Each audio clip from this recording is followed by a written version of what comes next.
Hello बच्चों, स्वागत है आपके अपने इस एजुकेशनल चैनल यस के द विजन पॉइंट के एक और बेहतरीन वीडियो में। और बच्चों, आज की इस बेहतरीन वीडियो में हम आपको बताने वाले हैं क्लास 12th हिंदी व्याकरण का एक बेहद ही शानदार टॉपिक। और बच्चों, आज की इस वीडियो में हम आपको बताने वाले हैं रस यानी छंद और अलंकार। ठीक। और बच्चों, ये आपके एग्जाम में पूरी के पूरी 6 अंक पूछे जाते हैं। यानी कहने का मतलब ये है बच्चों कि आपका 2 नंबर का रस भी पूछा जाता है और 2 नंबर का अलंकार भी आता है और 2 नंबर का आपका छंद भी होता है। ठीक। तो बच्चों, इस वीडियो में हम आपको रस, छंद, अलंकार को याद करने का एक बेहतरीन ट्रिक बताने वाले हैं। और बच्चों, आप इस वीडियो को शुरू से लेकर के अंत तक देखिएगा तो आपको बच्चों रस, अलंकार एवं छंद में कोई भी दिक्कत नहीं होगी। तो आइए बच्चों, बिना देर किए हुए इस वीडियो को हम शुरू करते हैं। लेकिन शुरू करने से पहले बच्चों, आपसे एक छोटा सा निवेदन है, अगर आप इस चैनल पर नए हैं तो इस चैनल को सब्सक्राइब कर लीजिएगा और बेल आइकन को भी आप प्रेस कर दीजिएगा ताकि बच्चों मेरी कोई भी वीडियो का नोटिफिकेशन हो वो आप तक सबसे पहले पहुंचे। तो आइए बच्चों देखते हैं। देखिए बच्चों, सबसे पहले आपको रस, ठीक, सबसे ज्यादा दिक्कत इसी में होती है रस। ठीक।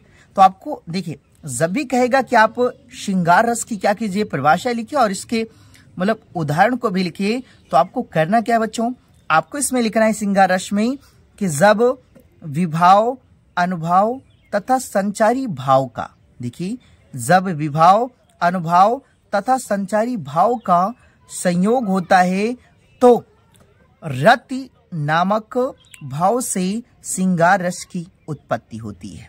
नो, तो आपको देखिए, इसमें जो सबसे ज्यादा आपको याद रखना है उसका अस्थाई भाव याद रखना है। तो श्रृंगार का अस्थाई भाव क्या होता है बच्चों, रति होता है। ठीक। तो आपको इतना लिखना है। ठीक। और इसके उदाहरण में आपको लिखना है कि देखिए, बतरस लालच लाल की मुरली धरी लुकाए, शव करे भानव हसै दैन कहे नट जाए। ठीक। तो आपको बच्चों क्या करना है कि इसकी परिभाषा और इसके उदाहरण आपको क्या करना है, याद रखना है। ठीक।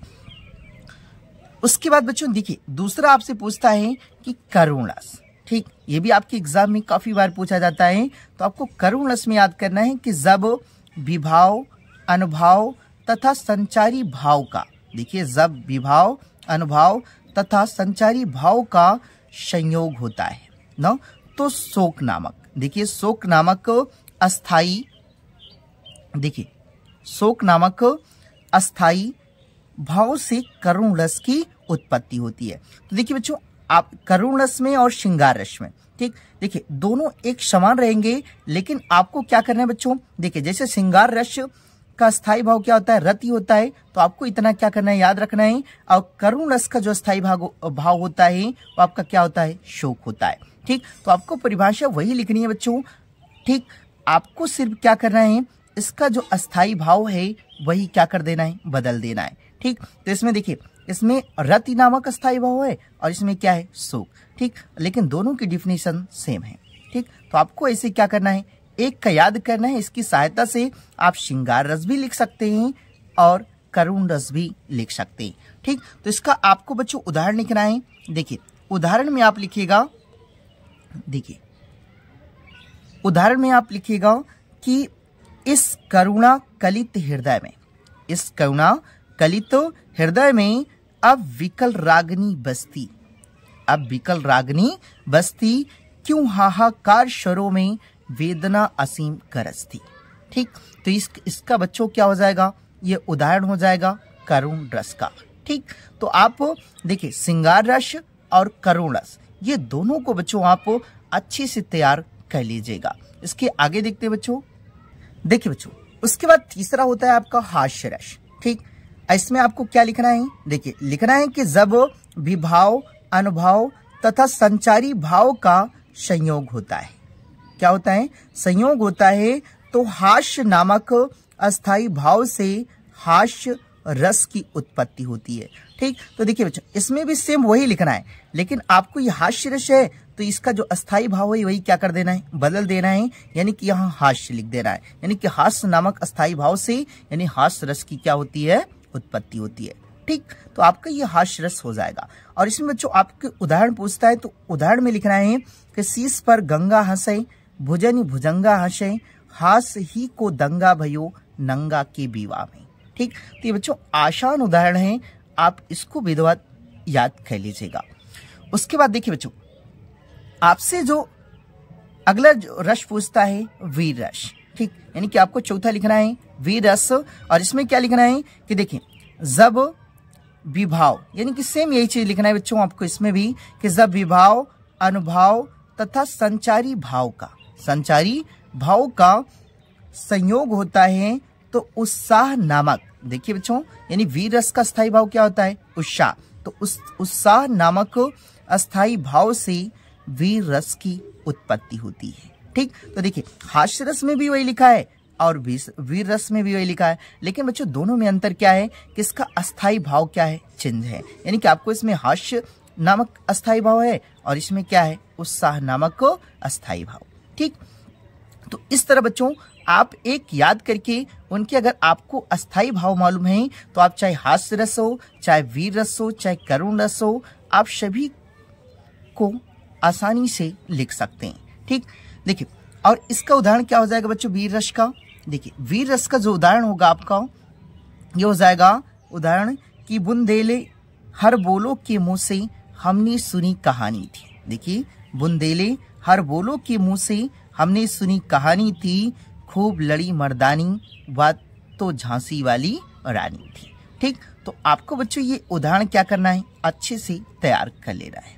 ठीक, तो यानी कि बच्चों ये आपके चार जो थे वो क्या थे, रस थे। ठीक, उसके बाद देखिए ये आपका 2 नंबर का आता है। ठीक, तो आप रस आपको अच्छे से समझ में आया होगा। उसके बाद बच्चों देखिए दूसरा आपको याद रखना है अलंकार। ठीक, तो इसमें आपको क्या लिखना है, देखिए आपसे पूछेगा अनुप्रास अलंकार। ठीक, तो देखिए आपको इसमें लिखना है कि जहां एक ही व्यंजन की आवृत्ति बार बार हो तो स्वर में भले ही भिन्नता हो, यानी कि उसकी आवृत्ति क्या हो, बार बार हो और भले ही स्वर में भिन्नता हो, वहां अनुप्रास अलंकार होता है।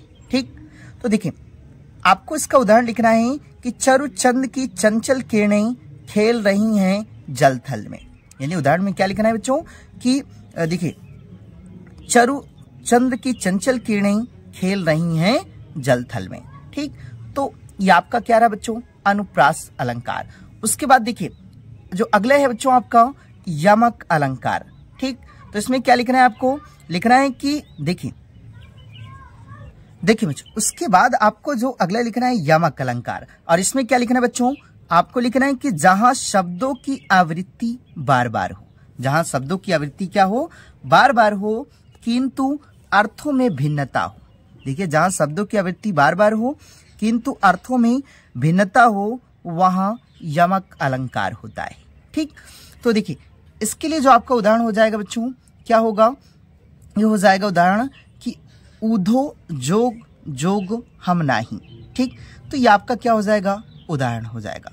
ठीक, उसके बाद देखिए अगला जो है आपका बच्चों श्लेष अलंकार। ठीक, तो देखिए आपको इसमें लिखना है श्लेष अलंकार में लिखना है कि जहां पर कोई शब्द, देखिए जहां पर कोई शब्द एक ही बार प्रयोग हो, यानी कि जहां पे कोई शब्द एक ही बार क्या हो, प्रयोग हो और उसके एक से अधिक अर्थ हो, यानी कि एक से क्या हो, अधिक अर्थ हो, तो वहां श्लेष अलंकार होता है ना। देखिए जहां पर कोई शब्द एक ही बार प्रयोग हो और उसके एक से क्या हो, अधिक अर्थ हो, तो वहां आपका क्या होता है, श्लेष अलंकार होता है। ठीक, उदाहरण में देख सकते हैं बच्चों, देखिए प्रीतम बतला दो लाल मेरा कहाँ है। तो यानी कि यहाँ पे जो बच्चों लाल है इसका क्या है, 2 अर्थ है। ठीक, तो ये आपका क्या रहा, श्लेष अलंकार। देखिए बच्चों उसके बाद जो चौथा आपका है वो रूपक अलंकार। ठीक, ये भी आपके एग्जाम में काफी बार पूछा जाता है। ठीक, तो आप इसको भी अच्छे से तैयार कर लीजिएगा। और इसमें आपसे देखिए आपको इसमें लिखना क्या है कि जहां उपमेय में उपमान का भेद रहित आरोप हो वहां रूपक अलंकार होता है। यानी कि जहां उपमेय में उपमान का भेद रहित क्या हो, आरोप हो, वहां रूपक अलंकार होता है। ठीक, तो उदाहरण में आपको क्या लिखना है बच्चों, देखिए मतलब चरण कमल बंदो हरि राई ना, तो आपका उदाहरण हो जाएगा कि यानी देखिए चरण कमल बंदो हरि राई। ठीक, तो ये आपका किसका उदाहरण हो जाएगा बच्चों, रूपक अलंकार का।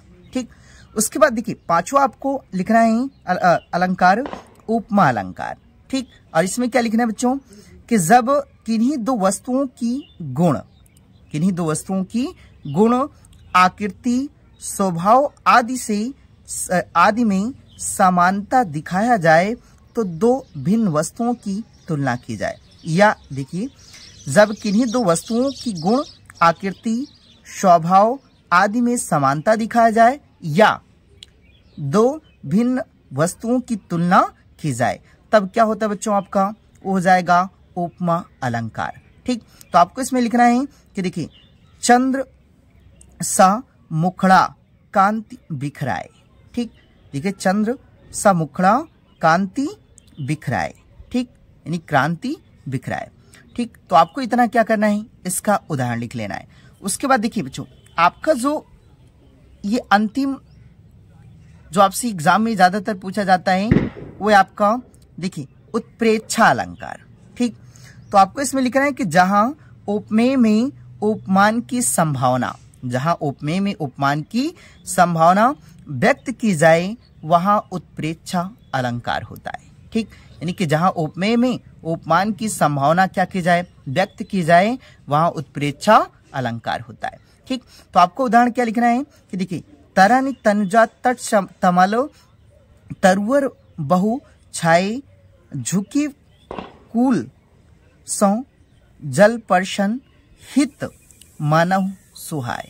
ठीक, तो आपको इतना क्या करना है बच्चों, इसका उदाहरण लिख लेना है, किसका, उत्प्रेक्षा अलंकार का।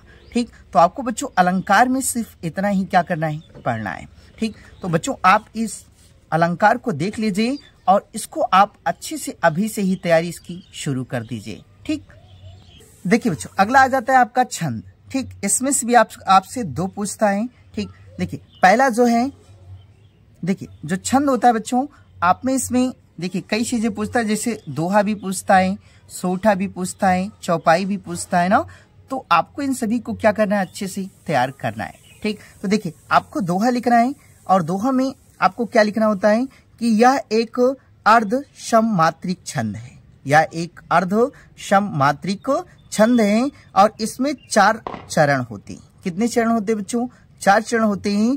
पहले और तीसरे चरण में देखो बच्चों यही इंपॉर्टेंट होता है कि पहले और तीसरे चरण में 13 मात्राएं होती हैं तथा दूसरे और चौथे चरण में 11 मात्राएं होती हैं। यानी कि पहले और तीसरे में कितनी होती हैं, 13 मात्राएं होती हैं और दूसरे और चौथे चरण में 11 मात्राएं होती हैं। ठीक, तो देखिए उदाहरण में आपको क्या लिखना है कि मेरी भव बाधा हरो राधा नागरी सोई जा तन की झाई परे श्याम हरित दुति होई।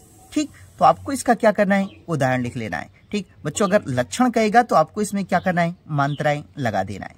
उसके बाद देखिए अगला जो आपको लिखना है सेम इसी के जैसा होता है, सोठा। ठीक, इसमें आपको क्या लिखना है कि यह एक देखिए अर्ध सम मात्रिक छंद है, यह एक अर्ध सम मात्रिक छंद है। इसमें 4 चरण होते हैं, पहले और तीसरे चरण में। देखिए पहले और तीसरे चरण में 11 मात्राएं होती हैं, लेकिन अभी आपने पढ़ा कि जो दोहा होता है उसमें पहले और तीसरे चरण में कितनी होती हैं, 13। तो इसका क्या है बच्चों, उल्टा है। तो ये पहले और तीसरे चरण में 11 मात्राएं होती हैं तथा दूसरे और चौथे चरण में 13 मात्राएं होती हैं। ठीक, उसके बाद देखिए अगला जो आपको याद रखना है चौपाई।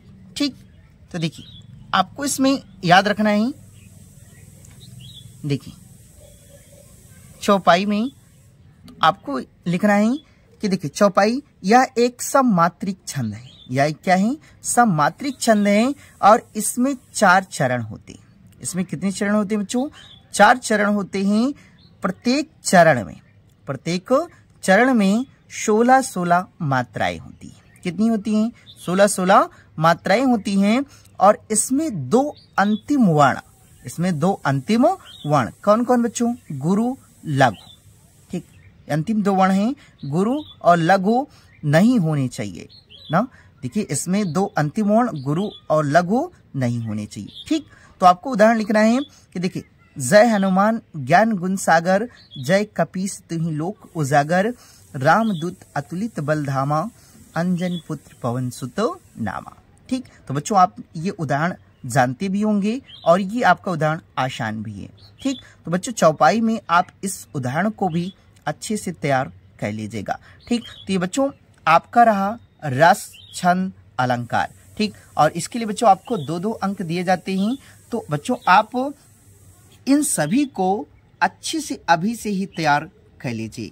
ठीक, तो आई होप बच्चों कि आपको यह वीडियो पसंद आई होगी। और बच्चों अगर आपको यह वीडियो पसंद आई है तो इस चैनल को सब्सक्राइब कर लीजिएगा और इस वीडियो को भी आप लाइक कर दीजिएगा। ठीक, तो मिलते हैं बच्चों एक नए वीडियो के साथ, तब तक के लिए जय हिंद।